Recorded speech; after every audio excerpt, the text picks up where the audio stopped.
Alexa, define boundary. Boundary is usually defined as something that indicates bounds or limits, a limiting or bounding line. Let's talk about boundaries.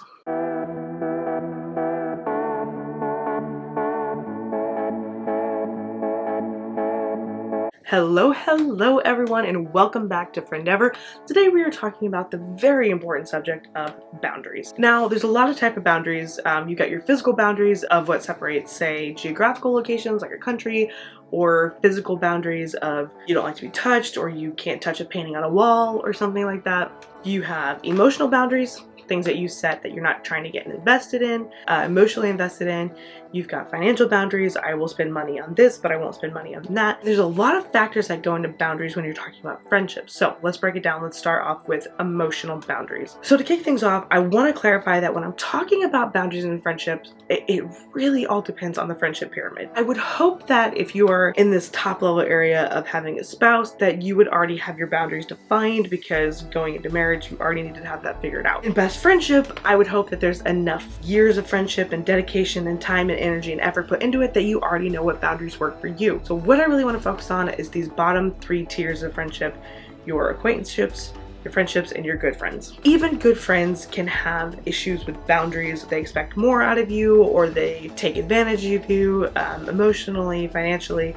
So let's talk about that. Emotional boundaries. There are some things of baggage, emotional baggage, that other people carry that you cannot allow yourself to be sucked into. It will not be helpful or edifying for your personal life. Obviously, if they're going through a time of, grief or something like that, and you need to step in and help them, I would encourage you to do that. But if there's this ongoing drama situation that is constantly this wave pushing and pulling and taking your time and energy, I would set a boundary, a limitation on how much energy and time you're willing to put into this situation that doesn't really apply to you. I saw this meme the other day that said, having a mental breakdown to my friend after my 7th talking phase of the month fell through. It's a joke and it's funny, but again, there's a boundary that if this person cannot make these proper decisions or cannot set boundaries for themselves, that does not mean that you need to lower your standard or remove your boundary to meet where they're falling short. On the flip side of that, you have a boundary of what you will allow people to see of you. So while you want to be transparent and an open book as far as keeping a moral lifestyle, there's just some things that don't need to be shared with everyone. So I would encourage you to set not only boundaries for yourself when it comes to other people and invested in their lives, but also a boundary for you and what you will allow people to see into you. It's totally a personal decision, and I leave that up to you. The other side about boundaries, I think that applies to friendship, is financial boundaries. My friend texted me the other day and said that every time she sits down to make a budget, myself or my sister will text and say, hey, there's this play in town, or hey, do you want to go on a day trip and let's go have fun, or whatever. And it's a joke, but it's something to keep in mind for yourself and for other people. A couple weeks ago, I sent out a questionnaire on Friendeavor asking people what kind of topics they wanted to learn about in our videos, and this one actually came up, is that sometimes you feel like you're investing more, financially speaking, you're investing more in other people, or you're giving more to other people than you are receiving. It is more blessed to give than to receive, but you need to be smart, you need to be balanced, and you need to come into it with an understanding that some people might not be able to meet your standard, but they should be at least somehow balancing out your friendship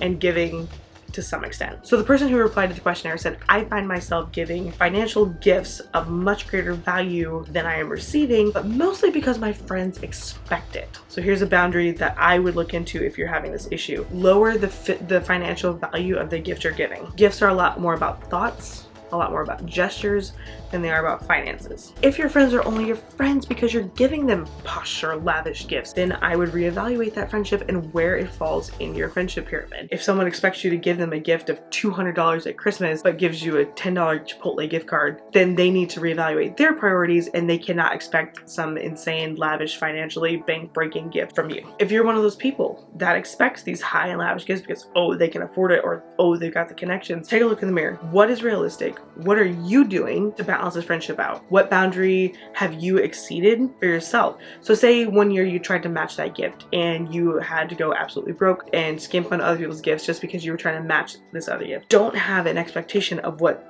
this person should give you, and they in turn should not have one for you. I hope that makes sense. It was a little confusing. Someone told me one time that a well-to-do friend of theirs had given them a very expensive gift, and they felt like they had to, in return, match that gift. And they literally got their own mother a much, much, much cheaper gift in order to make up the deficit to give this other person a gift who did not need to be given that sort of a lavish gift because they had the money to get it themselves. It's all about boundaries. So like I said, going back to friendship boundaries, it's about emotional boundaries and financial boundaries for the most part. You really don't have a physical boundaries area, although if you do have a situation where your friend feels entitled to your house. Again, I am talking to the 3 lower areas of the pyramid for the most part. If you have someone who feels like they're entitled to come over or to text you and tell you you're on your way over, I would set up a boundary pretty quickly on what you'll allow that to happen. Best friends, if they say they're on their way, you better make sure your door is unlocked because they're coming in anyways. Again, this is all about the different levels of friendship and what you're comfortable with and what your friends are comfortable with. Something to think about. I am so glad you stopped by Friendeavor. It is always a treat to see that you have come by. Don't forget to subscribe. We have a goal